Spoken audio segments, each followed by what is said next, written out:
বিপক্ষে বা রাজনৈতিক পরিচয়গুলো সেখানে আসলে প্রাধান্য পাবে না, এরকম কোনো সুপারিশ কি আপনারা দেবেন আমি কিনা একটা স্যার? স্পেসিফিক কেস বলি। ডক্টর কামাল সিদ্দিকীর নাম আপনারা অনেকেই শুনেছেন, আমাদের সাবেক মুখ্য সচিব। তো ডক্টর কামাল সিদ্দিকী কনভোকেশন, ঢাকা ইউনিভার্সিটির কনভোকেশন বাদ চালু হয়েছিল, সেখানে মোনেম খানকে জুতা ছুঁড়ে মেরেছিল। ইট ওয়াজ রেকর্ডেড।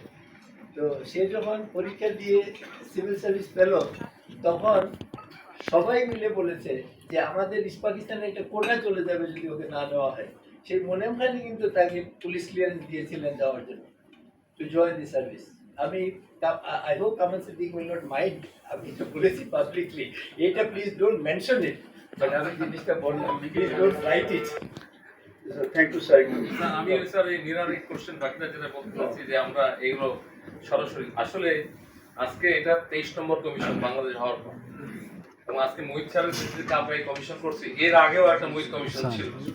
এখন আমরা তো অনেক সুপারিশ আপনার সাথে কথাবার্তা বলে সুন্দর জনমুখী জনকল্যাণমুখী একটা দিব, সরকার কতটুকু নেবে সেটা পরে আপনারা পাওয়ার পরে আমরা যখন পাবলিকলি আমরা দিব, এটা পাবলিক ডকুমেন্ট হবে, সবাই জানবে। আমাদের এবার অনেক আপনারা যেমন বৈপ্লবিক অনেক বৈপ্লবিক সিদ্ধান্ত আমরা এখানে দেবো এই 5ই আগস্টের চিন্তার আলোকে। এবং আমি স্যার আমার সিনিয়র ছিলেন, আমি স্যার পরে স্যার যেখানে যেখানে কাজ করছেন আমিও করেছি, এই সমস্ত বিবেচনার আলোকে রেখে এবং সবচেয়ে সর্বশেষ আপনারা আপডেটেড যে তথ্যগুলো ডিসেমিনেট করেন বিভিন্ন মিডিয়াতে, আপনাদের কাছেও আমরা শুনতেছি। আর দরবারে লিখিত অনুভব আরো কিছু সময় আছে, সব জায়গায় আমরা পিন পতন পজিটিভ, যাতে জনমুখী যেটাকে বলে জনকল্যাণমুখী যেটাকে বলে সেই ধরনের সুপারিশ আমরা দিচ্ছি, দিব। স্যার আমি সানবীর রূপল, আমি সময় টেলিভিশনে কাজ করি। আচ্ছা এক সেকেন্ড, হ্যাঁ আমি আলমগীর স্বপন, যমুনা টিভিতে কাজ করি। আপনাদের ধন্যবাদ যে জনপ্রশাসন সংস্কার কমিশন সাংবাদিকদের সাথে আজকে বসেছে, তাদের মতামত নিতে চাইছে। তো আসলে আপনারা কেন বসছেন আমাদের সাথে? Because of faithful fourth state. তো এই ফোর্থ স্টেটের সাথে স্যার আসলে মানে গভর্নমেন্ট অফিসিয়াল তাদের সম্পর্কটা কি? আমরা কিন্তু বেশিরভাগ সময় আমরা দেখি, আমরা যখন জার্নালিস্ট তথ্য চাই তখন কিন্তু একটা বাধা তৈরি হয়। আপনারা লুকায় রাখতে চান, আমরা সেটা তুলে প্রকাশ করতে চাই। এবং এক্ষেত্রে অনেক তথ্য যেগুলো আসলে পাবলিকের জানার অধিকার আছে সেগুলো কিন্তু আমরা লুকিয়ে রাখি। Most of them. এখানে just let me tell you something, আমাদের একটা কিন্তু তথ্য অধিকার আইন আছে, রাইট টু ইনফরমেশন অ্যাক্ট, কিন্তু সেই অ্যাক্টে আসলে তথ্য হচ্ছে, আজকাল কিছু কিছু হচ্ছে, কিন্তু অতটা হয় নাই এখনো।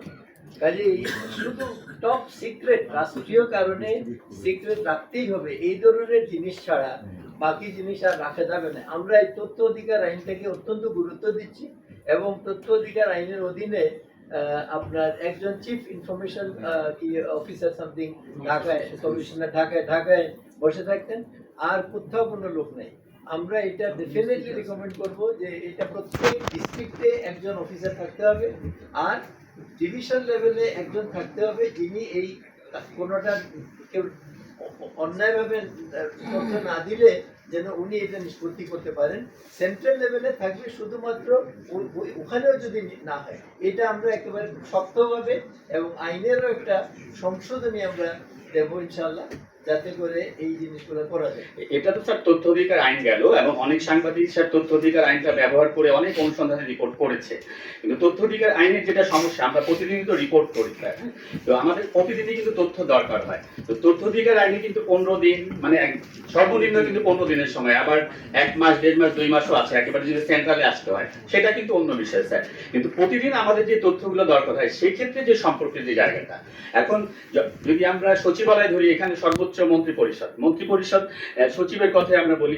সবশেষ আমরা একটা যে লাস্ট যে সচিবালয় যে ক্যাবিনেটটা হলো, সেখানে একটা তথ্য কিন্তু আমরা ভুল দিয়েছি। যেমন আমরা শুনেছিলাম বা আইন উপদেষ্টা তার আগের দিন বলেছিল যে আপনার যে রাজনৈতিক দল শাস্তির সুপারিশটা থাকবে, যে আইনটা সংশোধন হলো।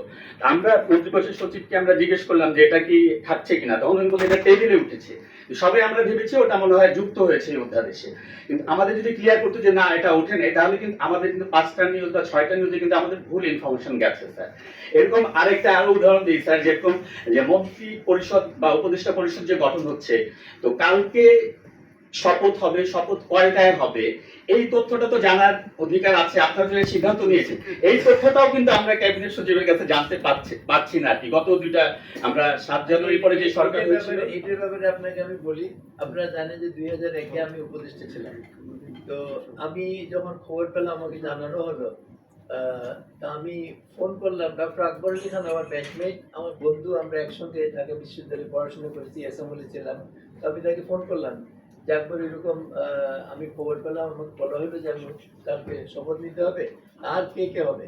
তো সে তখন বললো যে আমি শুধু জানি হাফিজউদ্দিন খান সাহেব হবেন, কারণ উনিও তোমার মতো আমাকে ফোন করেছিলেন, আর কে কে আমরা জানি না, আমাদেরকে শুধু বলা হয়েছে 10টা ফর্ম সোয়ারিং এর ফাইল রেডি করে রাখতে।